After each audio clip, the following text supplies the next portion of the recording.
ये जब अपने राहुल भगवान बुद्ध के पास में जाते हैं अपनी हाँ संपत्ति जी। मांगने के लिए, तो ऐसा हाँ जी। मुझे पढ़ने में आया है कि जब भगवान बुद्ध पैदा होते हैं तो उस समय कुछ हम्म। 6 से 7 या 8 चीजें एक साथ पैदा होती है। किसी घोड़ा है, यशोधरा हाँ है, जी। राहुल है, मैं कालूदाई भी है उसमें, मुझे नहीं आई डाउट। और ऐसी सब चीजें उत्पन्न होती है, उसमें घड़े भी उत्पन्न होते हैं जो जमीन के अंदर रहते हैं, सोने के घड़े, हम्म। हाँ, जो संपत्ति रहती है। तो ये संपत्ति मांगने के लिए शायद ये यशोधरा उनको भेजती है, ऐसा मुझे पढ़ने में आया था। और दूसरा एक मेरा एक ये है कि जैसे अभी हम लोग देखते हैं कि भगवान बुद्ध का कोई जनरेशन हमें नजर नहीं आता है। तो यानी एक प्रश्न ये है कि अगर भगवान बुद्ध ने अगर राहुल को अगर ये नहीं किए रहते, दीक्षित नहीं किए रहते, तो शायद उनका जनरेशन अभी आगे बढ़ा रहता और शायद उनके परिवार में से कोई ना कोई एक शायद अभी जिंदा रहते और हमारे लिए वो उतने पूजनीय भी रहते। आप क्या सोचते हैं इसके बारे में? भगवान के जन्म के साथ ही 7 चीजें उत्पन्न होती है। जिस जी। दिन बुद्ध का जन्म होता है तो पहला होता है कि यशोधरा उत्पन्न होती है। उसी के साथ जो कंथक घोड़ा होता है वो उत्पन्न होता है। ये काल उदय उत्पन्न होता है जी। और बोधि वृक्ष उत्पन्न होता है। और घर के पीछे ऐसे 4 हंडे उत्पन्न होते हैं कि कितना भी दान करे वो नष्ट नहीं होते। तो ये ऐसी चीजें उत्पन्न होती। दूसरी बात, भगवान ने संबोधि प्राप्त की तो परिवार के सारे लोगों को मुक्त कराया। राहुल भी, यशोधरा भी, राजा शुद्धोधन भी, महामाया भी देवलोक में जाकर तो सारे के सारे लोगों को मुक्त कराया। तो ये विशेषताएं मतलब निर्वाण का साक्षात्कार के समस्त दुखों का अंत हो गया। लेकिन अगर हम ये कहें कि उनका यदि भिक्षु नहीं बनाते, गृहस्थ रहते जनरेशन टू जनरेशन, तो वो हमारा सोचना उचित नहीं। भगवान ने क्या किया वो फाइनल है। हम क्यों सोचे कि भगवान को ऐसा करना चाहिए था।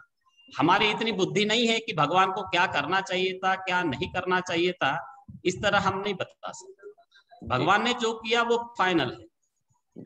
तो उनका जो ये है शाक्य जो कुल है वो अभी भी है?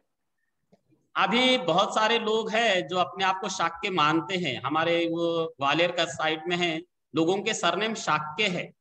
और जी। बहुत सारे यूपी में आप देखेंगे तो बहुत लोगों के जो सरनेम है मौर्य भी लिखते हैं। जी। तो जो और कोरी लिखते तो जो कोलीय हुआ करते थे, आज वे अपने आप को कहते हैं कि हम भगवान के वंशज है करके। जी। कोली और शाक्यों में चलता था। तो जी। जी। कोरी सरनेम है यूपी में। जी। और बहुत लोगों का सरनेम शाक्य भी है। जी। जी। हाँ, मुझे उसले जो रामनाथ कोविंद भी है वो भी हाँ जी बिल्कुल। कोलीय समाज से आते हैं, जो हमारे हाँ जी। प्रेसिडेंट है। हाँ जी, तो उनके समाज के लोग भी यही कहते हैं कि हम लोग बुद्ध के वंशज है करके। वंशज है, माँ के संबंधित है। गुरुजी, और एक प्रश्न एक मेरा ये है कि जो इसमें ब्रह्मा ही ब्राह्मण जो था, वो उनके शास्त्रों में लिखा हुआ था कि ये 32 महापुरुष लक्षण थे, तो वो कौन सा शास्त्र था? जैसा मैं जब ये सिद्धार्थ गौतम जब पैदा हुए थे तो उस समय ब्राह्मण लोगों को बुलाया गया था। तो उसमें कौंडिन्य भी थे जो सामुद्रिक शास्त्र के पंडित थे। जी। तो सबने 2 ऑप्शन दिए थे कि चक्रवर्ती सम्राट बनेंगे या फिर राजा या फिर बुद्ध बनेंगे, पर उन्होंने एक ही उंगली उठा के उन्होंने बोला था कि ये सिर्फ बुद्ध बनेंगे। तो हाँ वो जी। सामुद्रिक शास्त्र क्या रहता है और वो यानी किसका पार्ट है? क्या वो वेदों का पार्ट है? नहीं, भगवान के समय 3 वेद थे। जी। इसके अतिरिक्त वे इतिहास पढ़ते थे, सामुद्रिक शास्त्र यानी जो ज्योतिष्य भविष्यवाणी करते थे उसको पढ़ते थे। और लक्षण शास्त्र हुआ करता था, यानी पूरा पुरुषों के लक्षण देख के पूरी शरीर को बॉडी को देख के वो समझ जाते थे। तो लक्षण शास्त्र, सामुद्रिक शास्त्र यानी ज्योतिष वगैरह ये सारी चीजें हुआ करती थी। तो सामुद्रिक शास्त्र यानी यही आता है जैसे लोग आजकल भी करते हैं। तो हम्म। इस तरह के भगवान के समय वो शिक्षा थी। जी। और ठीक है गुरु जी। और एक तो हम ये भी कह सकते हैं कि जो भंते राहुल था छोटे, तो उन्होंने उनके वजह से वो श्रमण यानी श्रामणेर परंपरा स्टार्ट हुई इतिहास में पहली बार। हाँ, श्रमण पहले तो श्रमण ही बनाना पड़ता है तो उसी समय से अपन समझ सकते हैं, क्योंकि भगवान तो डायरेक्ट भिक्षु बनाते थे। जी। तो ये श्रमण परंपरा। जी, तो मैं यानी हमें ये यहाँ से स्टोरी से ये सीख मिलती है कि छोटे बच्चों को हमने श्रामणेर बनाना चाहिए कुछ दिनों के लिए तो बराबर भी सही, बराबर। राइट, क्योंकि भगवान बुद्ध जी ने अपने बच्चे को बनाया था।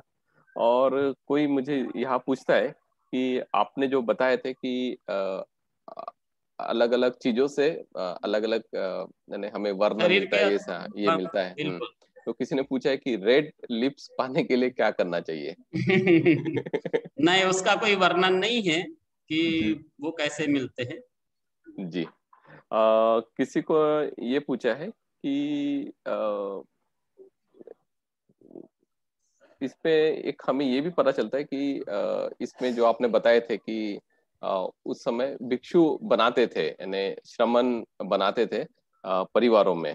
तो ये कल्चर बहुत अच्छा है। मुझे लगता है कि ये कल्चर को हमने अडॉप्ट करना चाहिए और हर परिवार में से एक भिक्षु बनना चाहिए, क्योंकि हमें धम्म के प्रचार के लिए we need a super brains, we don't want useless brain. अभी मैक्सिमम जो है, जो प्रचारक है, तो वो सुपर ब्रेन्स नहीं है। तो जो सुपर ब्रेन्स है वो गवर्नमेंट को चलाते हैं, सुपर ब्रेन्स जो है वो अमेरिका में जाके वहाँ की अलग अलग इंस्टीट्यूशंस को चलाते हैं। तो अगर मैं, मेरा एक अपील है यहाँ से कि अगर हमें अगर सुपर ब्रेन्स मिलते हैं इंडिया में, लाइक हमारे पास में गोयनका गुरुजी थे, हमारे पास में दिनेश आचार्य जी है, अगर ऐसी कुछ सुपर ब्रेन्स अगर हमें मिलते हैं अच्छे प्रचारक, तो शायद इंडिया में बुद्ध धम्म का काफी अच्छा प्रचार प्रसार हो सकता है।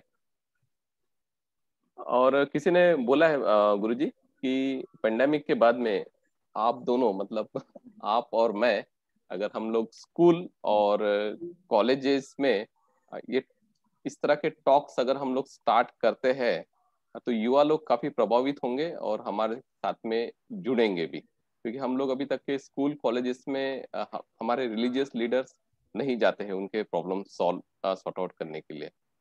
और एक ये आया है कि आपने जब भी कहा था कि सोने की पालकी में बैठकर जाते थे, राइट?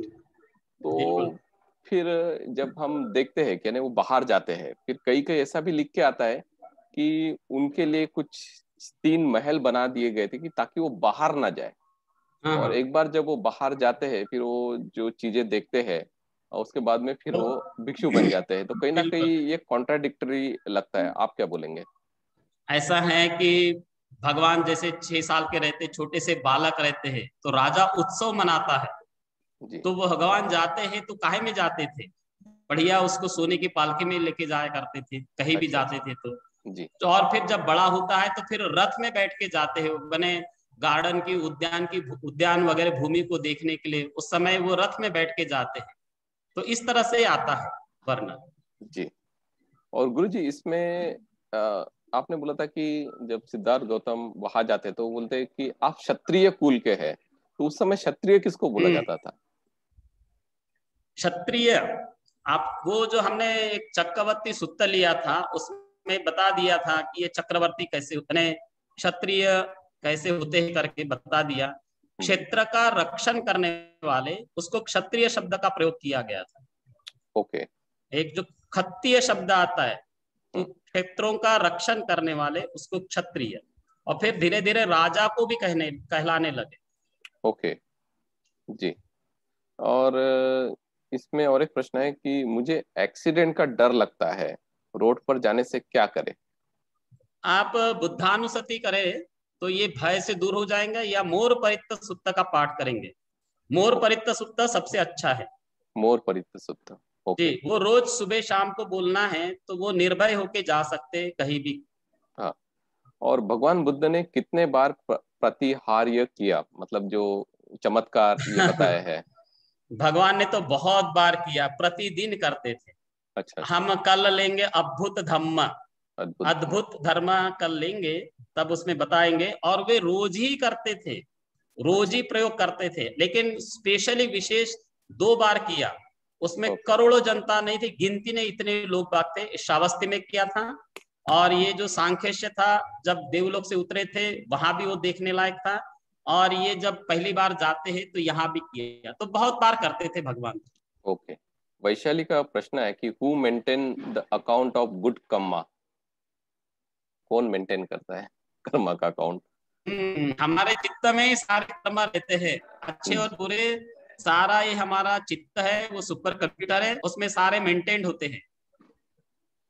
भगवान जब प्रवजित हुए थे तो वाइफ के नॉलेज के बिना घर छोड़ गए थे, पर आज के काल में वाइफ का परमिशन की जरूरत क्यों होती है?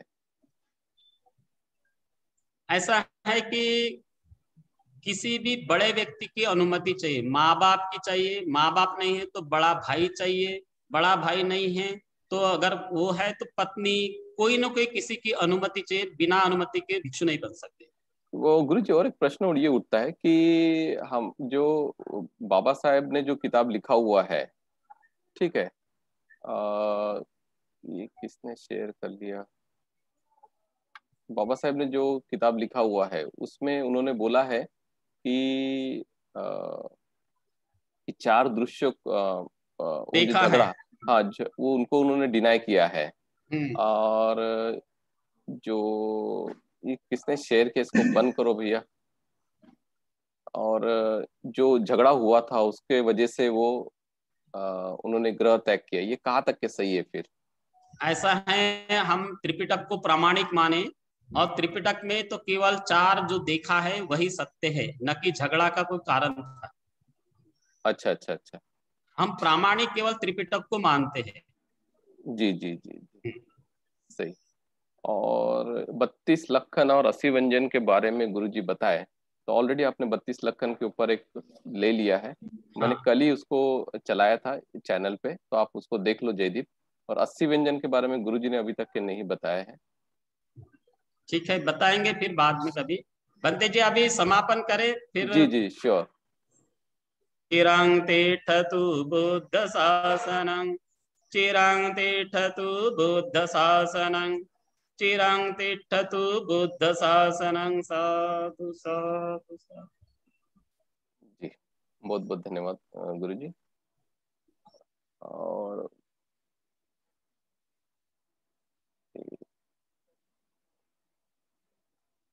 ठीक है, और कुछ प्रश्न हो गए तो आप मुझे भेज सकते हैं, उसको हम लोग लेंगे बाद में। भगवान ने चमत्कार दिखाने से क्यों मना किया था संघ को? प्रॉब्लम ये था कि लोग चमत्कार को ज्यादा इम्पोर्टेंस देंगे। कभी कभी मैं कहीं जाता हूँ तो बच्चे लोग मुझे भी बोलते हैं कि बंदे जी थोड़ा चमत्कार करके बताओ। तो उनको ज्यादा इंटरेस्ट उसमें रहता है कि जो वो खुद अपने बल से, या फिर जो अभी तक के उन्होंने नहीं देखा हुआ है, नहीं किया हुआ है, या उनके दिमाग के जो परे है, उस चीज के पीछे लोग ज्यादा आकर्षित होते हैं। तो इसलिए भगवान बुद्ध ने बोला है कि हमें भिक्षुओं को उन्होंने मना किया, ताकि हम लोग अ, जो रियल टीचिंग्स है भगवान बुद्ध की वो लोगों तक के जाए। और रियल टीचिंग जब भगवान बुद्ध के लोगों के पास में जाती है तो सही मायने में उनके लाइफ में चमत्कार ही होता है। उनका कॉन्फिडेंस लेवल बढ़ जाता है, पॉजिटिविटी आ जाती है, हर जगह सक्सेस मिलता है। तो ये चमत्कार से कम थोड़ी है। आपका जीवन अच्छा हो जाता है, हैप्पीनेस इंडेक्स आपका बढ़ता है, हर एक चीज अच्छी हो जाती है, आपका हेल्थ अच्छा होता है, माइंड आपका अच्छा होता है, जो इसका पहले नहीं हुआ था। तो ये सब नई नई चीजें आपके लाइफ में अच्छी होती है, तो इसके तरफ हमने ध्यान देना चाहिए। तो भंते सुमन पाल जी हमारे साथ में जुड़े हैं। भंते जी, कैसे हैं आप? हाँ बंते जी ठीक हूँ मैं। बनते सुमंगल हूँ मैं, सुमन पाल नहीं। सुमंगल, हाँ, sorry sorry sorry. Thanks for joining the session. जी बनते जी आपका धन्यवाद, आपने सुबह लिंक भेजी जी और जी मैं आज पहली बार जुड़ गया हूँ। जी अच्छा लगा ये धर्मदेशना सुन के। जी। हम चाहेंगे धन्यवाद। कभी आप भी थोड़ा आपका जो टीचिंग्स है या फिर आपकी जो नॉलेज है हमारे साथ में शेयर करें, ताकि लोगों को उसका फायदा हो। जी बनते जी जरूर जरूर। ओके, धन्यवाद। धन्यवाद बनते जी, वंदा भी बनते जी।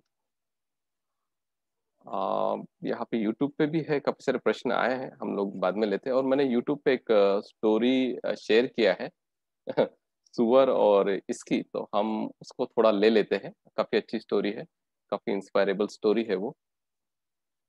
तो उसको हम लोग ये करते हैं, उसके बारे में थोड़ा चिंतन मनन करते हैं। एक मिनट है। सुअर और शेर की स्टोरी है। तो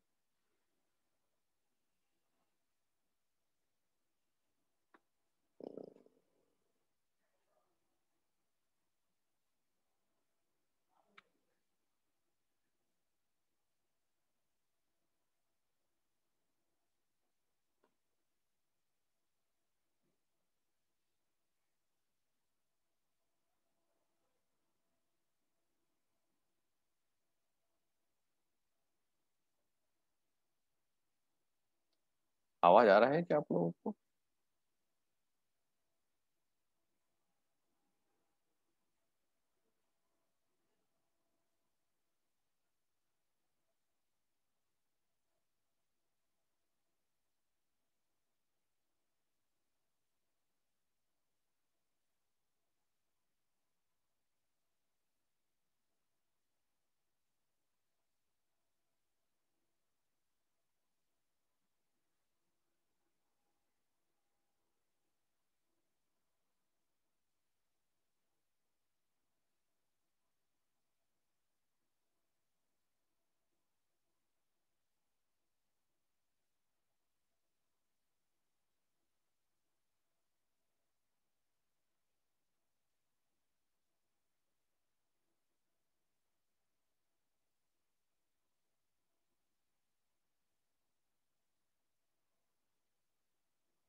And said, "Venerable sir, please give me a teaching about..."